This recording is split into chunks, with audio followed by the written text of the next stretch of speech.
Main যে শ্যুটটা করার কথা ছিল সেটা কমপ্লিট হয়ে গেছে আমাদের। দেখি আমি তাকাবো না এদিকে। দাদার গোছানো কমপ্লিট সব কিছু। খুব কষ্ট করেছে দাদা।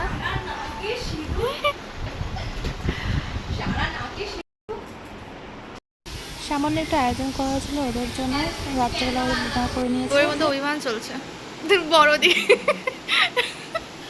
আর এই যে বৃষ্টি মুড়ে এখন ভিজতে ভিজতে এখন যেতে হচ্ছে। এখন রাত বাজে 12টা। বললাম যে 2-4 ঘন্টা ঘুমিয়ে তারপর সকালে চলে যেতে। মেকআপটা এখনো কি ভাল লাগছে। হ্যাঁ পৌঁছে ফোন করো, এসএমএস ফোন করো বলছে। হ্যাঁ হ্যাঁ সাবধানে, টাটা।